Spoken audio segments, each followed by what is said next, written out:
بیت المقدس مسجد اقصی کی تازہ صورتحال پر علامہ حشام علیہ ظہیر حفظہ اللہ کا تفصیلی بیان۔ دین دنیا ٹی وی کی پیشکش۔ پلیز ہمارے اس منفرد دین دنیا ٹی وی چینل کو سبسکرائب کریں۔ جزاکم اللہ خیر۔ کے سامنے فلسطین کے حالات ہیں۔ مسجد اقصی کا معاملہ جو اعتکاف میں بیٹھے شاید ان کو تو خبر نہ ہو، لیکن باقی پوری دنیا کے مسلمانوں کو یہ خبر ہو چکی ہے کہ مسجد اقصی کے اندر مسلمانوں کو نماز پڑھنے کی بھی صحیح طور پہ آزادی میسر نہیں ہے۔ آج مسجد اقصی آپ کو اور مجھے کیا پکار نہیں رہی ہوگی؟ کیا مسجد اقصی مجھے اور آپ کو بلا نہیں رہی ہوگی؟ چلو، پوری دنیا کے 55 سے زائد اسلامی ممالک ہیں، اس کو تم اپنا قبلہ اول نہیں مانتے، کم از کم مسجد ہی تسلیم کر لو۔ وَمَنْ أَظْلَمُ مِمَّنْ مَنَعَ مَسَاجِدَ اللَّهِ أَنْ يُذْكَرَ فِيهَا اسْمُهُ وَسَعَىٰ فِي خَرَابِهَا۔ اس سے بڑھ کر ظالم کون ہو سکتا ہے جو اللہ کی مسجدوں کے اندر اللہ کے نام سے روکے اور ان کو خراب کرنے کے در پہ ہو جائے؟ کہاں ہے عمر بن خطاب؟ کہاں ہے صلاح الدین ایوبی؟ عمر اب کیوں نہیں آتے؟ صلاح الدین ایوبی اب مسجد اقصی کی صدا پہ لبیک کیوں نہیں کہتے؟ اس کی ایک خاص وجہ ہے۔ مسجد اقصی ان 55 اسلامی ممالک کے ضمیر کے اوپر ایک تازیانہ بھی ہے، اور یہ 55 اسلامی ممالک جو اسلامی بھی ہیں اور بڑی شان سے کہتے ہیں ہم اسلامی ممالک ہیں، مسجد اقصی آج ان میں سے کسی ایک کا بھی قومی مسئلہ نہیں ہے۔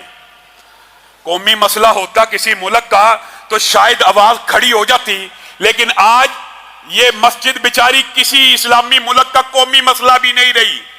اور قومی مسئلوں کے اندر بھی ہمارا جو کردار ہے غلامی کا وہ آپ کے سامنے ہے۔ اینٹ کا جواب پتھر سے دیں گے۔ کشمیر شہرگ ہے، کشمیر شہرگ سے آہستہ آہستہ انڈیا کا ذاتی مسئلہ بن چکا ہے۔ وہ کون سی اینٹ آنی ہے جس کا جواب ہم نے پتھر سے دینا ہے؟ 70 سال سے کشمیریوں کے ساتھ کھڑے ہیں۔ کب تک کھڑے ہیں؟ جب تک آخری کشمیری مر نہیں جاتا۔ اسی طرح مسجد اقصی کے ساتھ کھڑے ہیں۔ کب تک کھڑے ہیں؟ جب مسجد اقصی کا آخری نمازی مر نہیں جاتا، شہید نہیں ہو جاتا، تب تک کھڑے ہیں۔ یہ اسلامی جذبات ہیں، اور حیرانگی کی بات ہے، حیرت کی بات ہے، دکھ کی بات ہے۔ علامہ شہید آج سے کتنا عرصہ قبل یہ الفاظ کہا کرتے تھے، آج کے بھی کیسے صورتحال کے مترادف ہے۔ مسلمان مالدار بھی ہیں، امیر بھی ہیں، ممالک بھی کم نہیں، تعداد بھی کم نہیں، اسلحہ بھی کم نہیں، مگ بھی ہیں، مراج بھی ہیں، F-16 بھی ہیں، لیکن دفاع نہیں کرتے۔ میدان بدر کو بھول چکے ہیں۔ میدان بدر میں 313 نے یہی بہانے لگائے تھے، ان کی تعداد بہت زیادہ ہے، وہ طاقتور ہیں، کچھ حکمت عملی اختیار کرنی چاہیے۔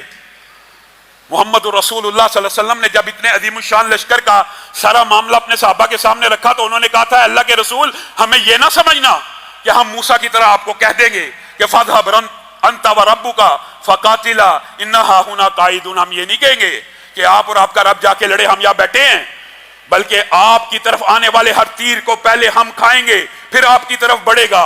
آپ ہمیں سمندروں میں اتر جانے کا حکم دیں گے، ہم اتر جائیں گے۔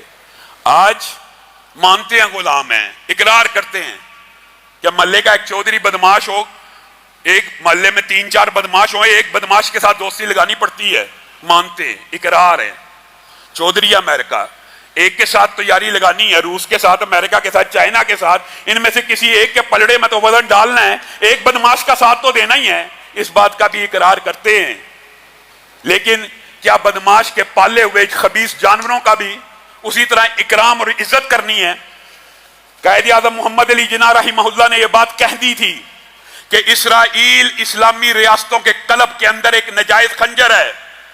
پاکستان پوری دنیا مان جائے، پاکستان اسرائیل کے وجود کو نہیں مان سکتا، اور دکھ اور افسوس کی بات یہ ہے، یہ اسرائیل عرب ریاستوں کے قلب کے اندر ہے، مسلم ریاستوں کے قلب کے اندر ہے۔ حقیقت میں اگر آپ اس کا نقشہ اٹھا کے دیکھیں نا، یہ محاورے کی بات نہیں ہے۔ یہ 1.5 ارب مسلمان صرف تھوک پھینکنا شروع کر دیں تو اس سے بھی سیلاب آ جائے، اتنا سا ملک ہے۔ پورے مسلمانوں کے منہ پہ تمانچے رسید کر رہا ہے۔ کہاں پہ ہے وہ لبرل مافیا؟ کہاں پہ وہ موم بتی مافیا؟ وہ لبرل آنٹیاں جنہوں نے پاکستان کے اندر ایک جیلی ڈرامے کے اوپر وویلا اٹھا دیا تھا کہ چرچ کے اوپر مسلمانوں نے قبضہ کر لیا ہے، وہ ویڈیو بھی جھوٹی ثابت ہو گئی ہے۔ لاہور کے مینٹل ہاسپٹل کے اندر عورتوں کو، عیسائی ننس کو، عیسائیوں کو یہ اس بات کی اجازت دی گئی تھی کہ ایک کمرے کو آپ اپنی عبادت کے لیے مختص کر دیں. انہوں نے ایسا ڈرامہ رچایا کہ یہ جی چرچ تھا، ادھر مسلمانوں نے میلاد کر لی ہے. وہ سب بھی جھوٹ ثابت ہوا. اس چرچ کے اوپر جو جعلی ویڈیو بنی، حملہ بھی نہیں تھا، وہاں پہ میلاد ہو رہا تھا، اس کے اوپر تو آپ نے انسانی حقوق کے بڑے بھاشن دیے تھے. اور اسلام تو عبادت گاہوں کے اندر اپنی اپنی عبادتوں کو سر انجام کرنے کی اجازت دیتا ہے. نبی کریم صلی اللہ علیہ وسلم نے اپنی مسجد النبوی کے اندر دیگر مذاہب کے لوگوں کو کہا تھا کر لو، عبادت کرنا چاہتے ہو تو کر لو، میری مسجد حاضر ہے.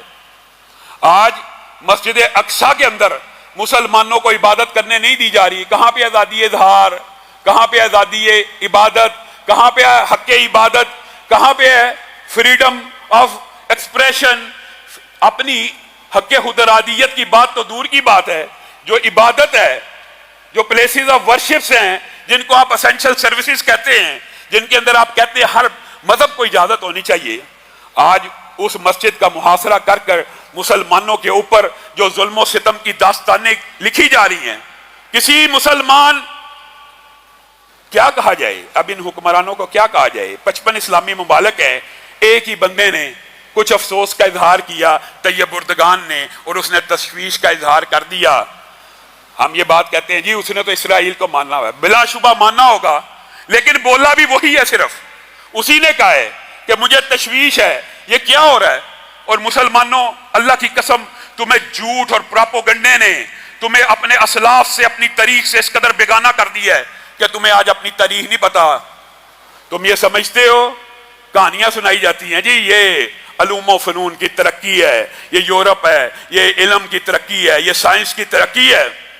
دنیا میں کوئی تہذیب ایسی نہیں گزری جس نے پوری دنیا میں 1000 برس سے زیادہ عروج حاصل کیا ہو. اسلامی تہذیب ایسی گزری ہے. 1200 برس بلا شرکت غیر دنیا کے حکمران رہے ہیں. کس وجہ سے مار کھائی ہے یہ بھی یاد رکھیے.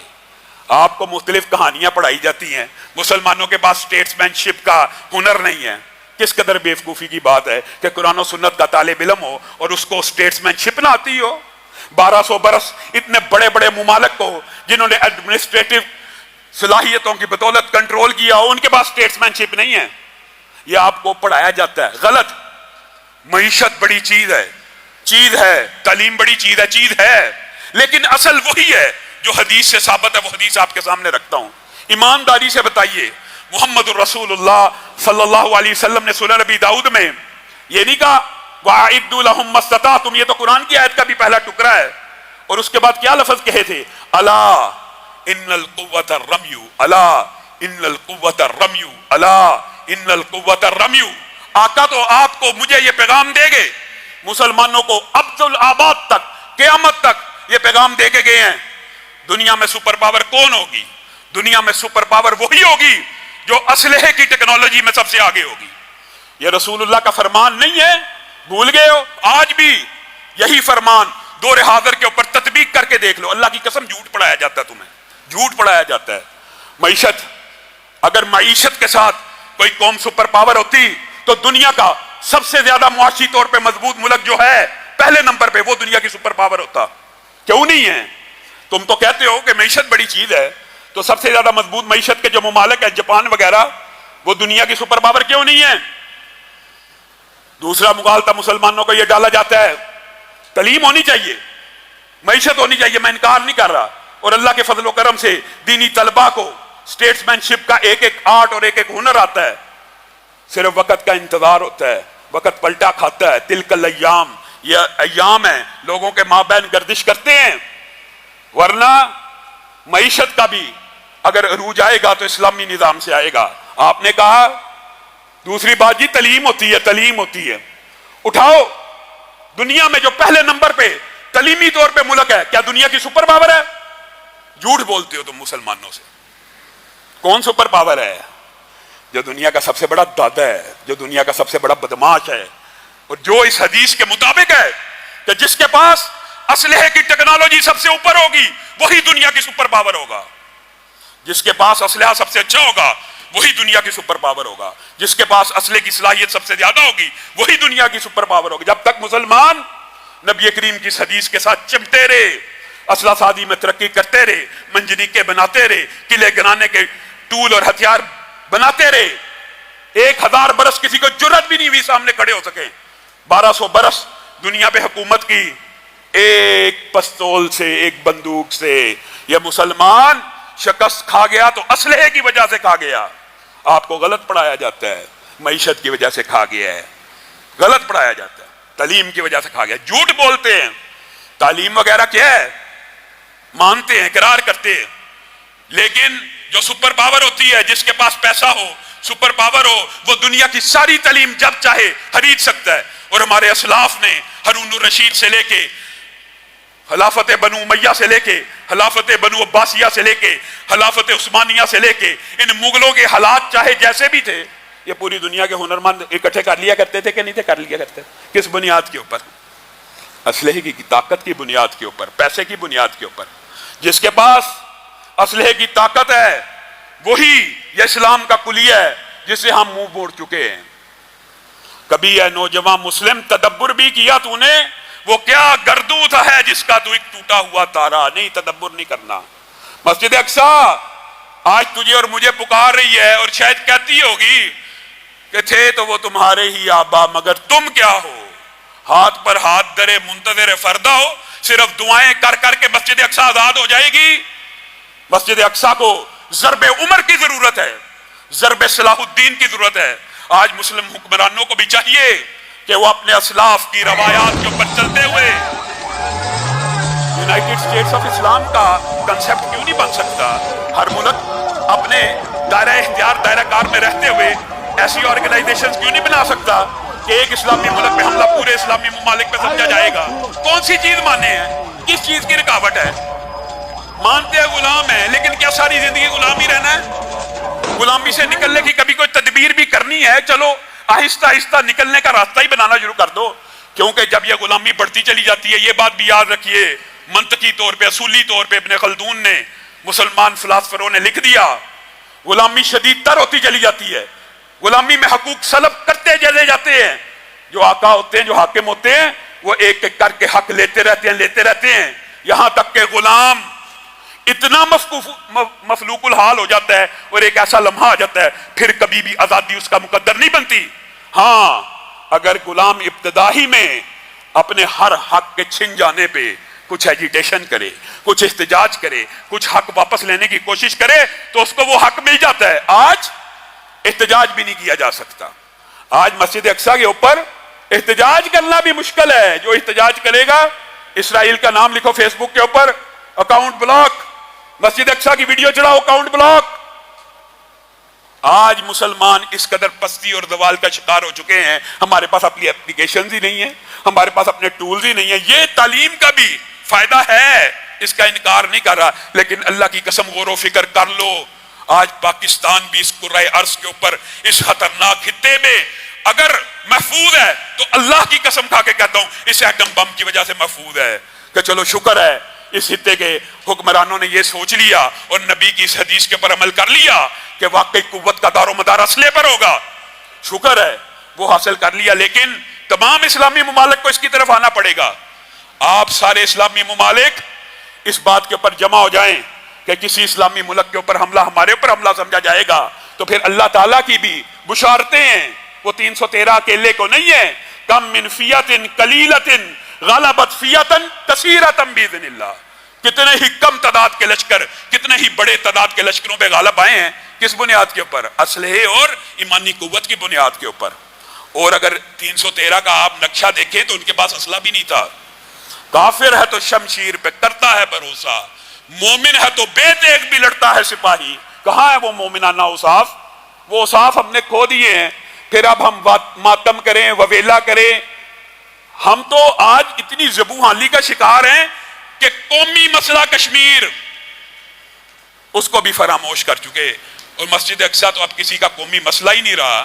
وہ مسجد اقصیٰ کہ سبحان الذی اسریٰ بعبدہ لیلا من المسجد الحرام الی المسجد الاقصیٰ، اس کی قدر و قیمت بھول گئے ہو؟ نبی کریم کو یہاں پہ لے کے جایا گیا، جبریل امین ہمراہ ہیں، نبی کریم نے دیکھا بڑے خوبصورت چہرے ہیں، کہا کون لوگ آئے ہیں؟ کہا آدم سے لے کے عیسیٰ تک جتنے پیغمبر اور رسول اٹھا لیے گئے تھے، آج اتارے گئے ہیں معجزے کے طور پہ. کیا کرنے کے لیے اتارے گئے ہیں؟ نماز کو ادا کرنے کے لیے اتارے گئے ہیں. یہ نماز کو ادا کیوں نہیں کر رہے؟ یہ نماز کو ادا کیوں نہیں کر رہے جبریل امین؟ جبریل امین نے کہا ان کو اپنے امام کا انتظار ہے. ان کا امام کون ہے؟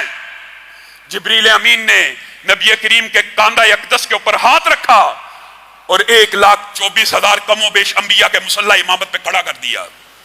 یہاں پہ تیرے نبی نے اتنے نبیوں کو امامت کرائی.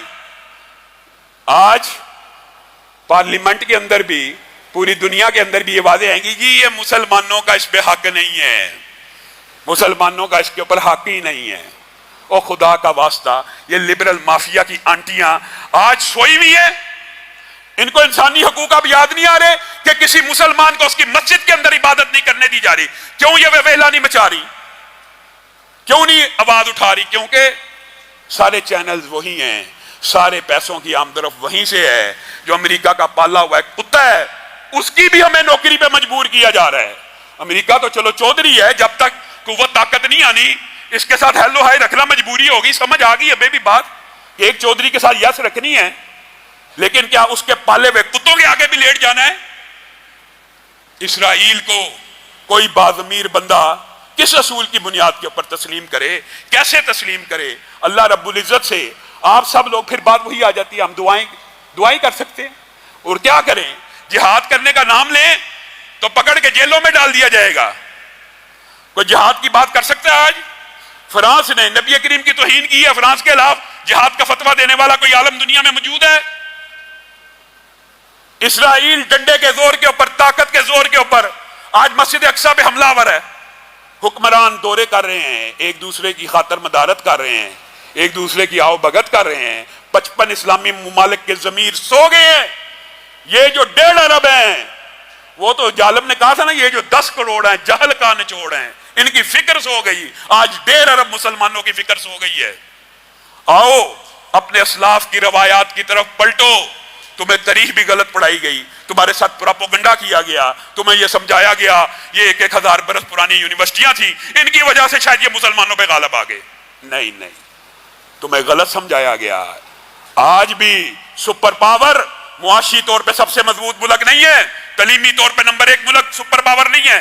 وہی مضبوط ہے جس کے پاس اسلحے کی ٹیکنالوجی ہے. اور یہ بات نبی کریم صلی اللہ علیہ وسلم 1400 سال پہلے آپ کو اور مجھے بتا کے گئے ہیں. اللہ رب العزت ہمارے مسلم حکمرانوں کو اس کے اوپر عمل پیرا ہونے کی توفیق عنایت فرمائے. سبحان ربک رب العزت عما یصفون وسلام علی المرسلین والحمد للہ رب العالمین. یا رب العالمین ظالم اور جابر یہودیوں کو تباہ و برباد فرما. آمین ثم آمین.